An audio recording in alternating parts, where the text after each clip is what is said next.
नमस्कार विद्यार्थी मित्रांनो, आज आपण पाहूया इयत्ता 9वी मराठी व्याकरण यामध्ये अर्थालंकार।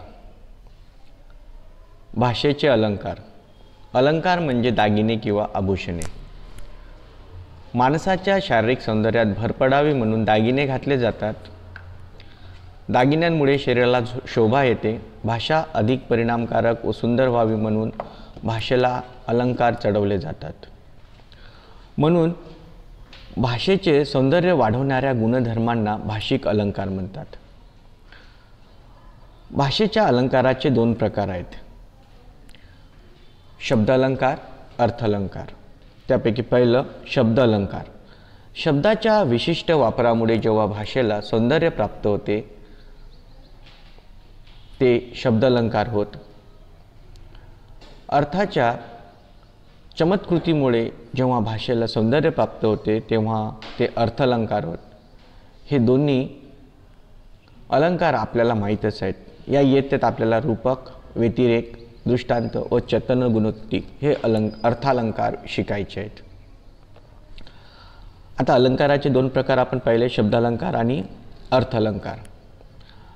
आता इथे आपल्याला अर्थालंकाराचे 4 भाग शिकायचे आहे, रूपक, व्यतिरेक, दृष्टांत आणि चतन गुणोक्ती अर्थालंकार।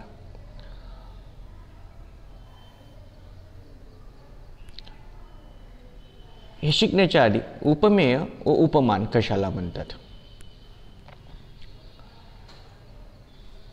पुढील वाक्यातील अधोरेखित शब्दांकडे नीट लक्ष द्या।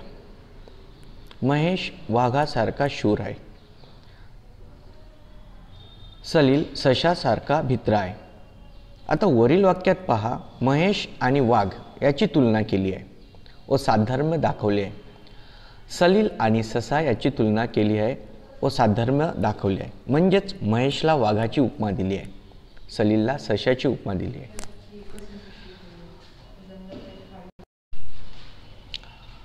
ज्याला उपमा देतात त्यास उपमेय म्हणतात। आता आपल्याला इथे दोन गोष्टी लक्षात ठेवायच्या आहे, उपमेय व उपमान। उपमेय कशाला म्हणतात? ज्याला उपमा देतात। आता महेश वाघासारखा शूर आहे, इथे कोणाला उपमा दिलेली आहे? महेशला। कोणाची उपमा दिलेली आहे? वाघाची। म्हणजेच ज्याला उपमा देतात त्याला उपमेय म्हणतात। म्हणजेच महेशला इथे उपमा देण्यात आली म्हणून महेश काय झालं? उपमेय। आणि ज्याची उपमा देतात त्यास उपमान म्हणतात। कशाची उपमा दिलेली आहे? वाघाची। म्हणजे वाघ काय झालं इथे? उपमान। आता ह्या दोन गोष्टी आपल्याला लक्षात घ्यायच्या आहे, उपमेय आणि उपमान। म्हणून महेश व सलील। आता आपण दोन वाक्य पाहिली इथं। पहिलं वाक्य होतं महेश सशासारखा शूर आहे आणि दुसरं वाक्य होतं सलील वाघासारखा मित्र आहे। म्हणून महेश व सलील हे उपमेय आहेत व वाघ व ससा ही उपमाने आहेत। पुढे पाहू,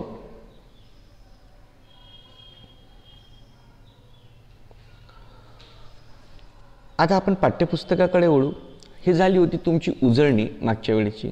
आता पाठ्यपुस्तकात आपल्याला रूपक अलंकार पाहायचा आहे। पाठ्यपुस्तकातला भाषा अभ्यास। आपण जेव्हा कथा, कादंबरी, कविता, नाटक वगैरे साहित्य वाचतो तेव्हा दैनंदिन जगण्यातील भाषापेक्षा थोडी वेगळी भाषा आपल्याला वाचायला मिळते। आपल्याला साहित्य वाचण्याचा आनंद मिळवून देण्यात या भाषेचा मोठा वाटा असतो। दैनंदिन व्यवहारातील भाषेपेक्षा साहित्याची भाषा ज्या घटकामुळे वेगळी ठरते त्यातील एक घटक म्हणजे अलंकार।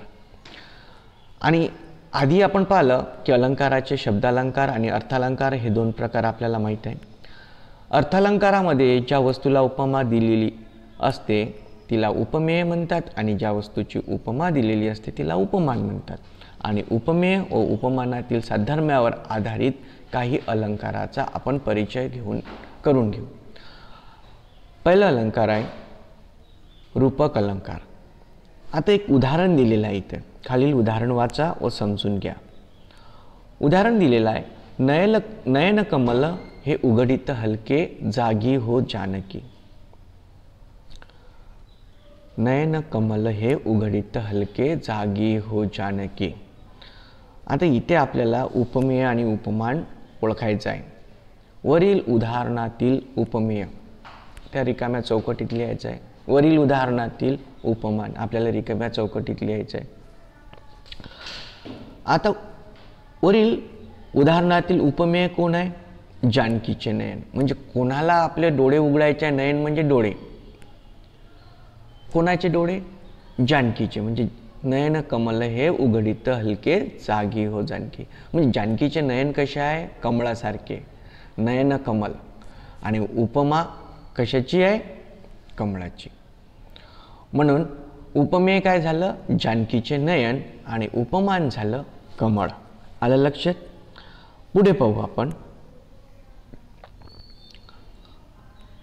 या अलंकाराची वैशिष्ट्ये. कोणता अलंकार बघितला आपण? रूपक. रूपक अलंकाराची वैशिष्ट्ये. उपमेय उपमान यांच्यात साम्य. दुसरं, उपमेय हे उपमानच आहे असे मानणे. उपमेय हे उपमानच आहे असे मानणे. अनेकदा केवळ प्रत्यक्ष, साक्षात, मूर्तिमंत व इत्यादी साधर्म्यदर्शक शब्दाचा वापर. उपमेय उपमान.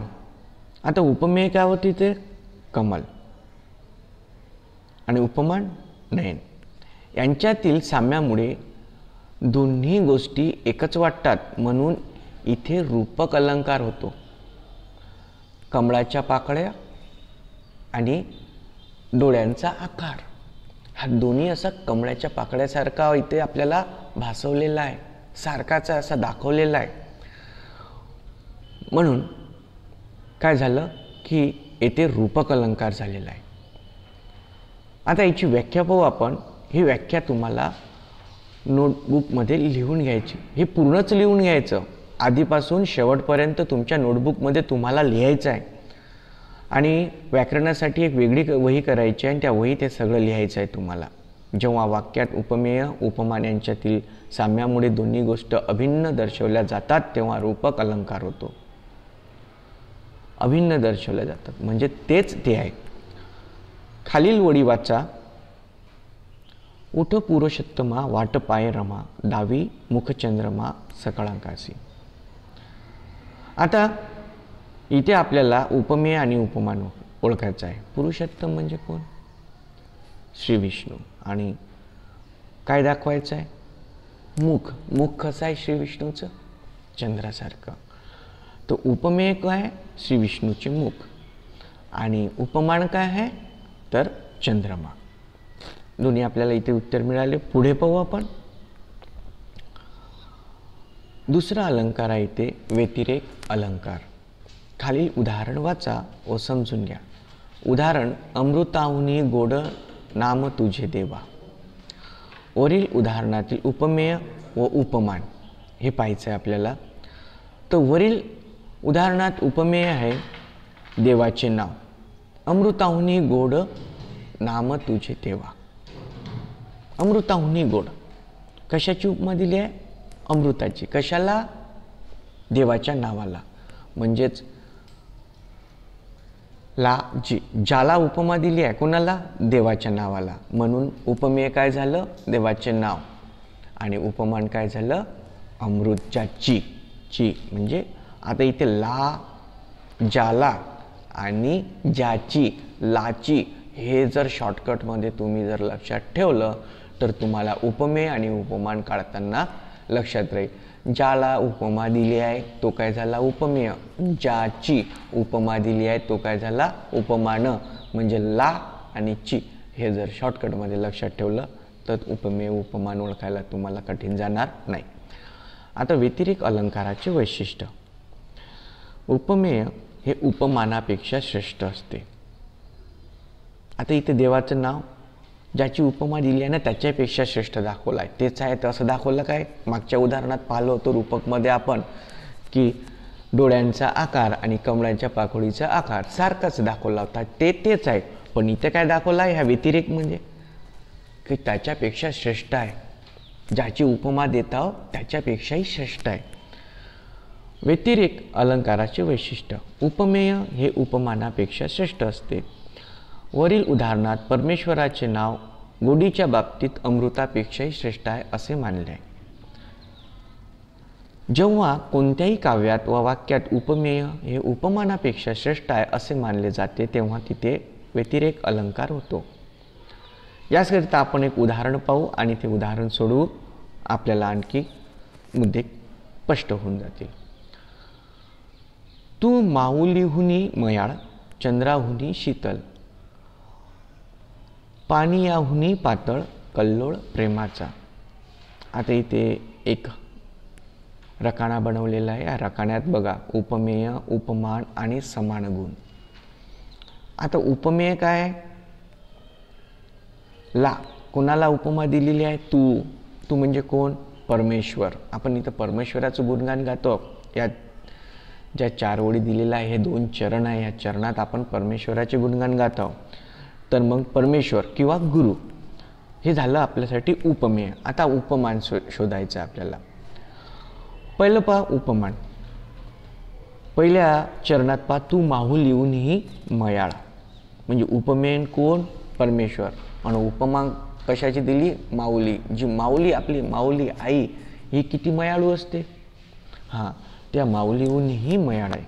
याच्यात समान गुण कोणता आहे? मयाळूपणा. आता दुसरं चरण पाहू आपण, चंद्राहुनी शीतल. आता याच्यात उपमेय तर सगळ्या याच्यात सारखंच आहे की तू म्हणजे कोण? परमेश्वर किंवा गुरु. याच्यात उपमान आपल्याला सांगितलेला आहे चंद्र. आता याच्यातला आपल्याला समान गुण पाहायचा आहे. तो कोणता आहे? तो आहे शीतलपणा. चंद्राहूनही शीतल, कारण दोघांचाही गुण हा शीतल आहे. आणि पण इथं काय श्रेष्ठ असतात. जी उपमा दिलेली आहे त्यापेक्षाही ज्याला उपमा दिली आहे तो श्रेष्ठ दाखवला जातो व्यतिरेक अलंकारमध्ये. तिसरं चरण पाहूया, पाण्याहुनी पातळ. उपमेय आपल्याला माहीतच आहे, परमेश्वर, गुरु, तू. आता उपमान याच्यात काय आहे? पाणी. पाण्यापेक्षाही पातळ आहे.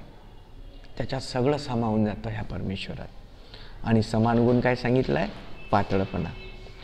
तर विद्यार्थी मित्रांनो, परत समजून घेण्यासाठी व्हिडिओ मागं घ्यायचा, परत ऐकायचं, लिहून घ्यायचं आपल्या वहीत.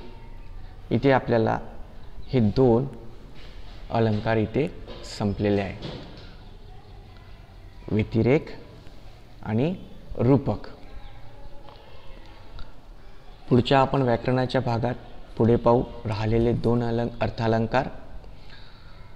धन्यवाद मित्रांनो.